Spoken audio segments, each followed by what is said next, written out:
Should you manage your refurbs, or should you get a builder to do it? That's today's question.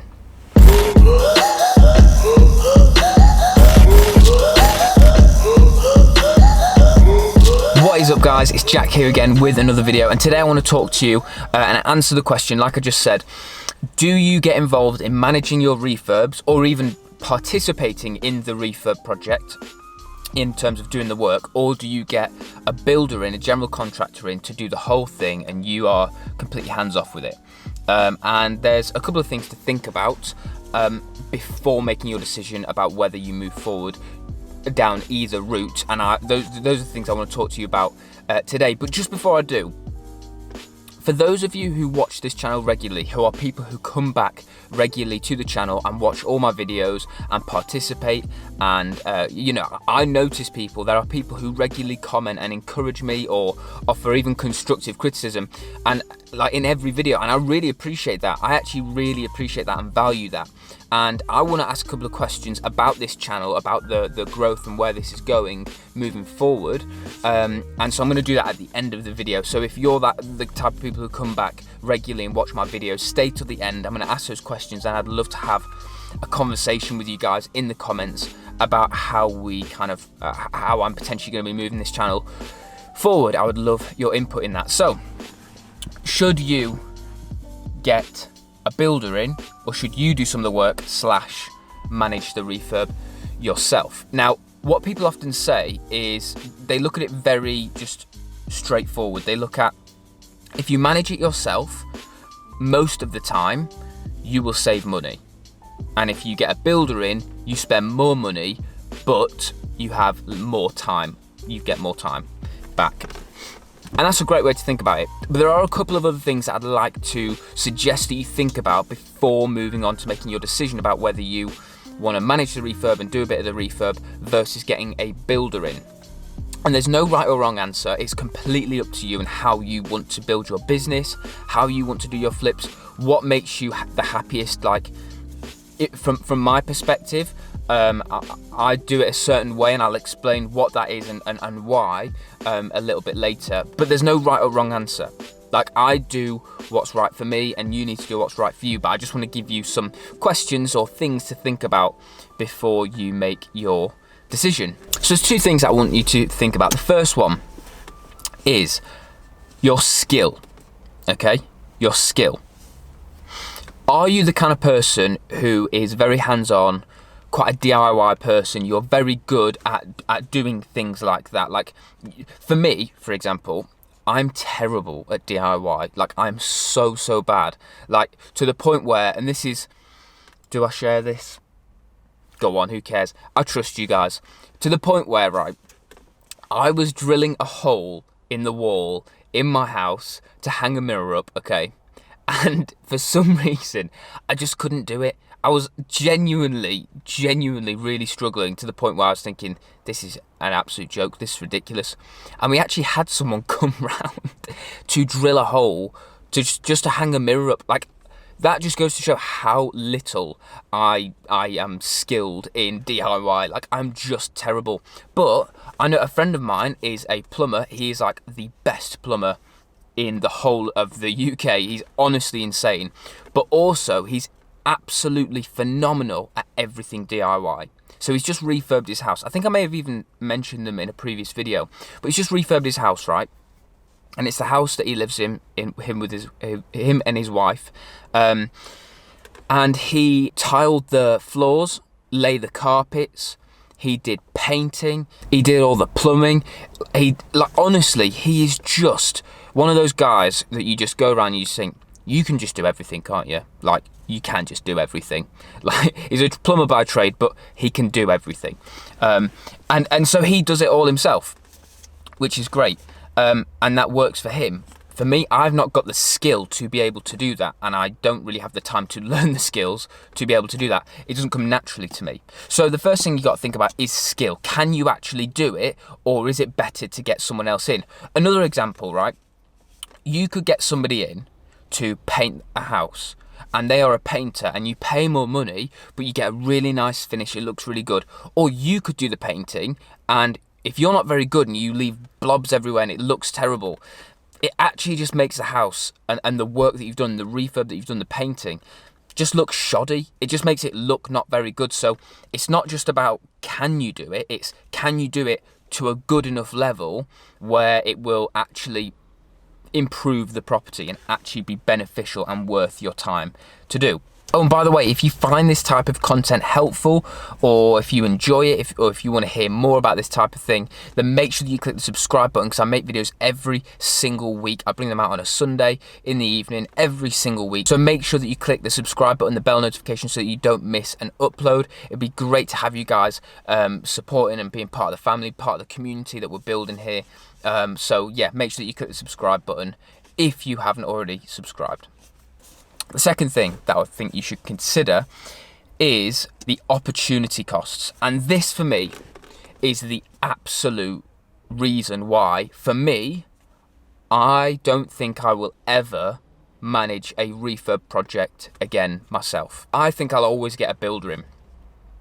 And it's for this reason. It's the opportunity cost. And it refers to really the time that you spend. So for me, if I was going to do a refurb, let's say I do a 20 grand refurb on a house, new kitchen, new bathroom, like electrics or whatever, just do the full house.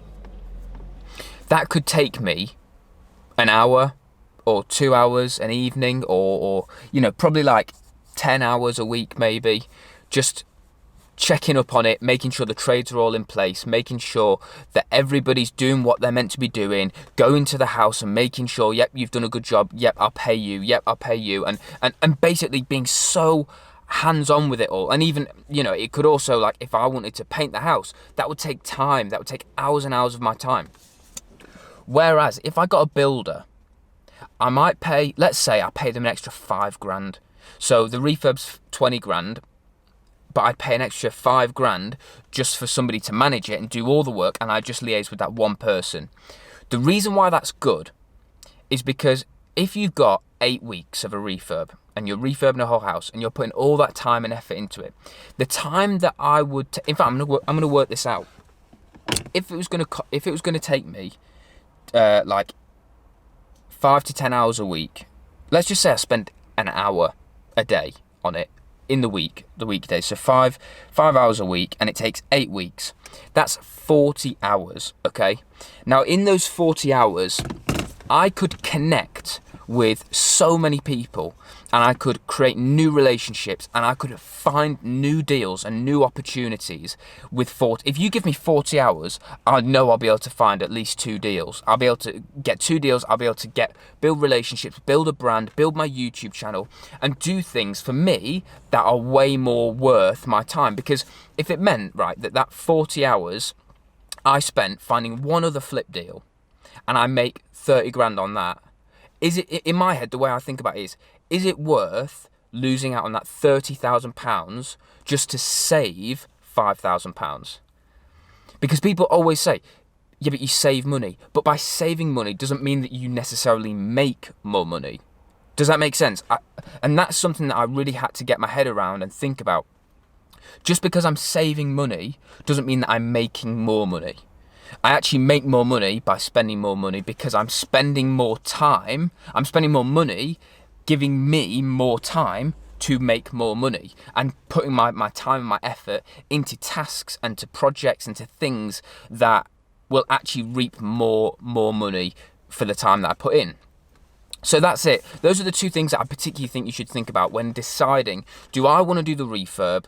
Or do I want to manage the trades, or do I want to get involved in it, or should I get a builder in to do it all? Yes, it might cost more, but you got to think, do you have the skill to do it yourself? And also, do you want to give your time? You'll actually lose time by doing this, and how valuable is that time? A lot of people say to me, yeah, well, when I get started, my time isn't worth anything. It is if you can find a deal. If you can find a good solid deal in that time, your time is worth something. It might not directly correlate with, I put in 30 hours and I get X amount of money back per hour, but it's, you invest a certain amount of time and you will be able to come across a deal, or an investor, or a joint venture partner, or some kind of opportunity where you're able to make more money. So for me, I will always get a builder in, because the time that I spend, the opportunity cost, the amount that I lose by not spending that time looking for more deals isn't worth the £5,000 that I might save by not getting a builder in. Also, I want to build this business up so that it's a lot more passive, and for me to be heavily hands-on involved in all the property refurbs that I'm doing isn't my ideal, and doesn't help me to make it as passive as possible. So I hope that's been helpful for you, just for some food for thought. Now, for the people who I was talking about at the start of the video, people who come back regularly and watch this channel, you keep up to date with all my videos, I would love to have a bit of a moment where I just ask you a couple of questions and we can chat about it in the comments. And the reason why I'm asking is because we are starting to, together, we are building a community here, and my channel's starting to grow. It's a small channel relatively to the rest of YouTube, because we've got, I think, about 3,800 subscribers at this point, which is great, but it's small in the grand scheme of things on YouTube. But I've grown by about 600 subscribers in the last week, so welcome to everybody who is a new subscriber. But we're starting to ramp up, and we're starting to get a few more subscribers coming in on a regular basis, which is absolutely awesome, and I love that. But I'd love to know, what types of videos, one, have you enjoyed watching, and two, would you like to see in the future? So the types of videos that I've done a Q&A video. I do videos where I'm out and about, like today I've been shopping and I needed to quickly film a video, so I've just thrown out some ideas and some thoughts around a particular topic. I've done taking you around a deal that I've done, taking you around a refurb or a property that I've bought. I do videos where I'm just sat in my office, in my house, where I'm just answering a question that I know is regularly asked, and spoken around a topic that I know is something that you guys are interested in. I've done a few different types of videos, but I know that there's loads of other types of videos out there, like lifestyle videos, vlogs, day in the life. Like, what kind of things would you like to see moving forward? If it's what I'm doing already, great. Comment that below. I'd love to just hear that and know that we're on the right track. But if there's something you particularly want to see, like what do I get up to on a day-to-day basis, see more a bit about my life, if you want to talk about if you want me to talk about business, I know a lot about marketing, sales, that type of thing, like I can talk about that as well. Is it particular property? Is it just property that you want to see, or is it more of a holistic view on business and whatever? I talk a lot about flipping houses. That's another thing. I talk a lot about flipping houses, but there's other strategies like deal sourcing, lease option agreements, developments. There's loads of strategies out there. Do you want me to talk about those? I'd just love to have a conversation with you guys, you who are loyal followers, who stick with me, who watch my videos regularly.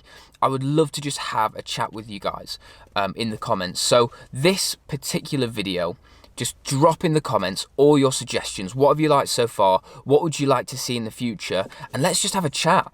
Because what I want to do really is provide the content for you guys that you like the most, so that we continue to build this community, this epic community that we're starting to build already. Like, I'm actually really proud of myself and proud of you guys for starting to build this community. There are regularly people commenting and interacting with each other and with me in the comments of every single video. And for me, that's like the biggest thing that I take away from the video, or from doing YouTube. Like when people drop me a DM on Instagram and are like, hey, you've really encouraged me, inspired me, I want to be where you are, like give me some advice around this or this, like it's just amazing. So the community side of this is the thing that's most important to me, to reach more people and to build this community. And in order to do that, I want to create the best content and the best videos in the best way. So I'd love to hear your suggestions. But that's it. That is the video for today. Thank you so much for watching the video. Thank you so much for taking the time to have a chat and put your comments and suggestions below. I look forward to having a conversation with you all in the comments section. Make sure that you subscribe. If you haven't subscribed already, make sure that you do that. Click subscribe and click the bell notification so you don't miss an upload. And I will see you in the next video.